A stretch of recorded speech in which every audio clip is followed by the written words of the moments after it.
सादर जय श्री कृष्णा, जय श्री राम। आप सभी लोग स्वस्थ होंगे, व्यस्त होंगे।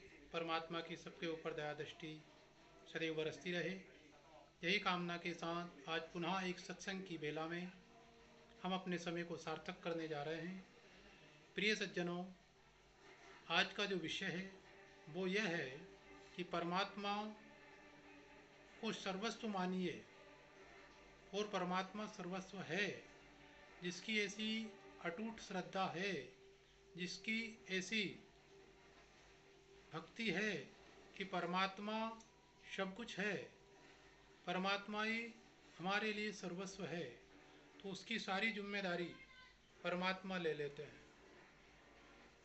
भगवान श्री कृष्ण ने गीता के अंदर भी बहुत से ऐसे श्लोक आए हैं, बहुत से ऐसे प्रसंग आए हैं जो अर्जुन को संबोधित करते हुए और जनमानस को, संपूर्ण विश्व प्राणी को संबोधित करते हुए उन्होंने समझाया कि हे अर्जुन, सर्वमामेव शरणम, सर्व कार्य को त्याग कर, सर्व धर्मों को त्याग कर तू मेरी शरण में आ जा।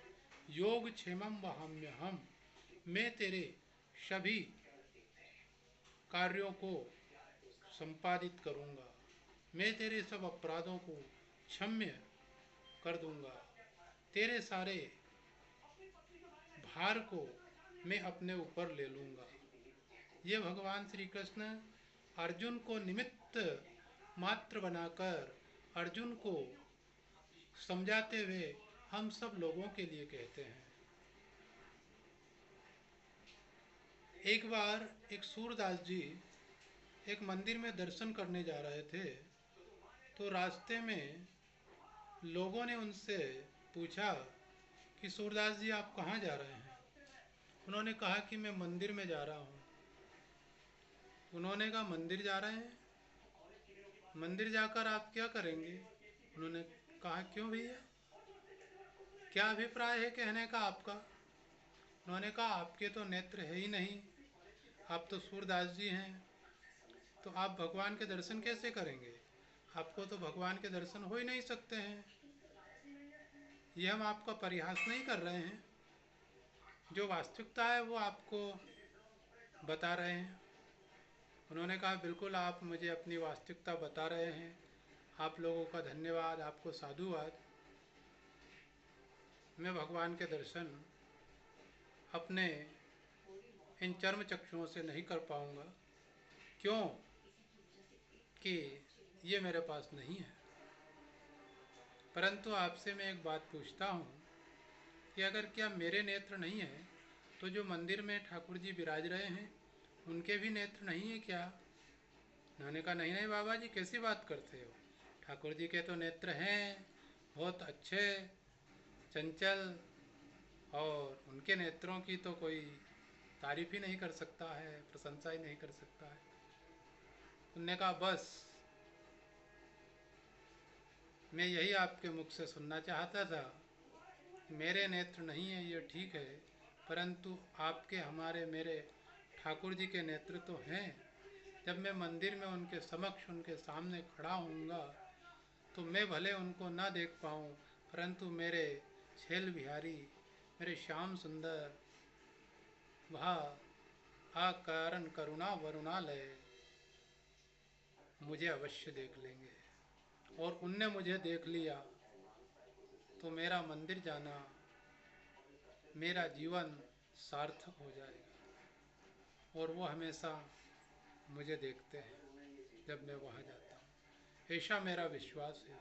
क्योंकि हम आप सब लोग यह प्रार्थना तो करते हैं कि तुम्हें व माता च पिता तुम्हें व बंधु च सखा तुम्हें व विद्या च द्रविणम तुम्हें व देवम सर्वदेव देवा तुम्हें व देवम मम देव देवा। ये प्रार्थना हम करते हैं, पर इस प्रार्थना का जो आविर्भाव है उसको हम अगर जान लें और उसको हम अगर मान लें तो निश्चित ही परमात्मा हमारे सारे भार को अपने ऊपर ले लेता है।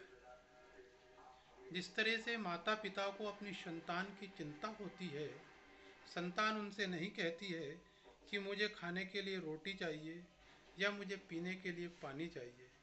माँ उनके पीने की और खाने की सब व्यवस्था को जमा कर रखती है और समय से पूर्व वो सारी व्यवस्थाएं माँ अपने संतान के लिए करती है।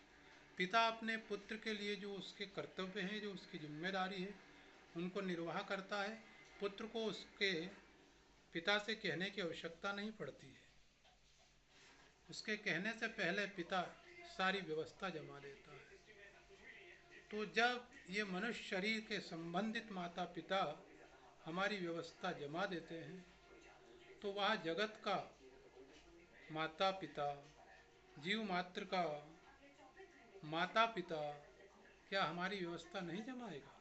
क्या उसे हमारी चिंता नहीं है?